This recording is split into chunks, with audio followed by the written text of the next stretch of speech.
Assalamualaikum warahmatullahi wabarakatuh sa lahat ng aking mga kapatid sa pananampalatayang Islam at magandang gabi rin po sa lahat ng ating manonood, Muslim man o hindi.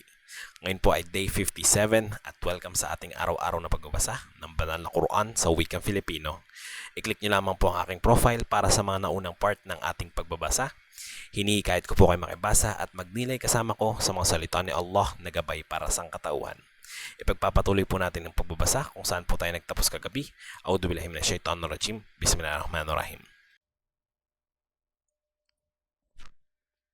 Nang sinabi sa kanila, tumira kayo sa bayang ito at kumain kayo ng nais ninyo at sabihing, alisin mo ang aming mga pasanin at pumasok kayo sa mga lagusan na nagpapakumbaba at patatawarin namin ang inyong mga pagkakamali.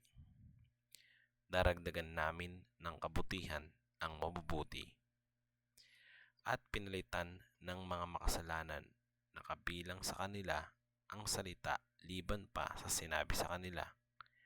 Kaya nagpadala kami sa kanila ng parusa mula sa langit dahil sa kasalanan nila.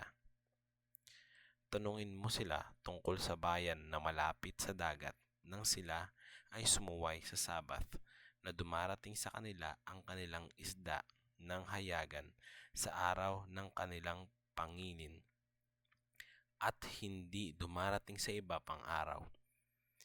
Ganito namin sila sinusubok dahil sa kanilang pagsuway. Sinabi ng isang grupo na kabilang sa kanila, bakit kayo nagbababala sa mga taong wawasakin ni Allah o parurusahan niya ng matinding parusa? Sasabihin nila, upang hindi kami managot sa inyong Panginoon at upang sila nawa ay matakot sa Kanya. Nang nakalimutan nila ang ipinaalala sa kanila, ay iniligtas namin yaong mga nagbawal sa kasamaan at pinarusahan yaong mga nagkasala ng malupit na parusa dahil sa kanilang pagiging suwail. Nang ginawa nila ang ipinagbabawal sa kanila, ay sinabi namin sa kanila, maging mga hamak na mga unggoy kayo. Nang ipinahayag ng iyong Panginoon na siya ay magpapadala sa kanila hanggang sa araw ng paghuhukom ng parusa na magpapahirap sa kanila. Tunay na ang iyong Panginoon ay mabilis magparusa. Tunay na siya ay mapagpatawad at mahabagin. Hinati-hati namin sila sa lupa sa iba't ibang mga nasyon, kabilang sa kanila ang matutuwid at ibang hindi. Sinubukan namin sila sa pamamagitan ng ginhawa at sakuna upang sila nawa ay magbalik sa pagsunod. At dumating pagkatapos nila yaong mga nagmana ng kasulatan na lumilikom ng yaman sa mundo.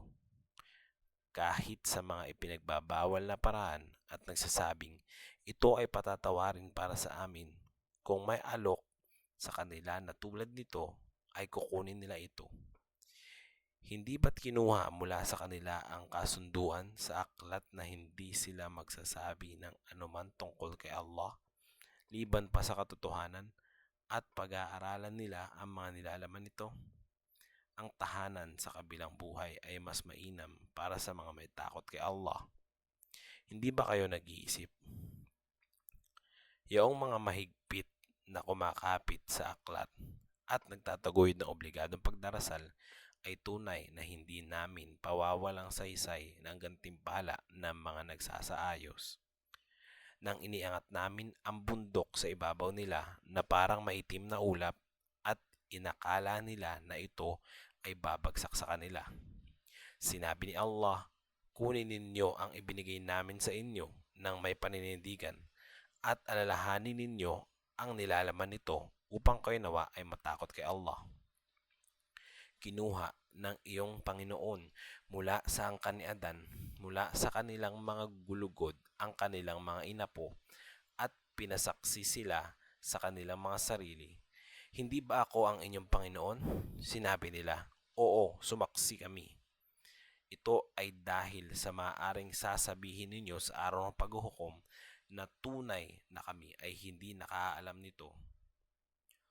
O kaya ay sasabihin ninyong ang unang nagtambal ay ang aming mga ninuno na nauna at kami ay mga inapo lamang paglipas nila. Wawasakin mo ba kami dahil sa ginawa ng mga nag-imbento ng mali?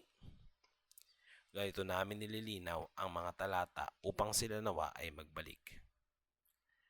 Banggitin mo sa kanila, O Muhammad, ang balita tungkol sa isang binigyan namin ng kaalaman sa aming mga tanda. Ngunit inilayo niya ang kanyang sarili sa mga ito, kaya sinundan siya ni Satanas at naging kabilang sa mga naligaw. Kung ninais lamang namin ay iniangat namin siya sa pamamagitan nito, ngunit siya ay kumapit sa lupa at sumunod sa kanyang pagnanasa. Ang tulad niya ay parang isang aso na kung hahabulin mo ay nakalaylay ang dila, at kung hahayaan mo ay nakalaylay pa rin ang dila. Iyon ang halimbawa ng mga nagpasinungaling sa aming mga tanda. Ipahayag mo ang mga kwento upang sila naway mag-isip. Napakasamang halimbawa ang mga taong nagpasinungaling sa aming mga tanda at nag-api sa kanilang mga sarili. Sino mang gabayan ni Allah ay nagabayan at sino mang iniligaw niya ay kabilang sa mga talunan. Nilikha namin para sa impyerno ang marami sa mga engkanto at mga tao. Sila ay may mga puso na hindi umuunawa sa pamamagitan nito. Sila ay may mga mata na hindi nakakikita sa pamamagitan nito. Sila ay may mga tainga na hindi nakaririnig sa pamamagitan ng mga ito. Sila ay tulad ng mga pinapastol na hayop o mas ligaw pa. Sila yaong mga walang pakialam. Kay Allah ang pinakamainam na mga pangalan, kaya manalangin kayo sa Kanya sa pamamagitan ng mga ito. Iwanin niyo ang mga tumatanggi sa Kanyang mga pangalan. Sila ay gagantimpalaan ayon sa kanilang mga ginawa. Hanggang dito na lamang po muna. Inshallah bukas po natin pagpapatuloy ang karugtong nito. Maraming salamat po sa pakibasa at pakikinig. Gantimpalaan nawa tayo ni Allah. Assalamualaikum warahmatullahi wabarakatuh.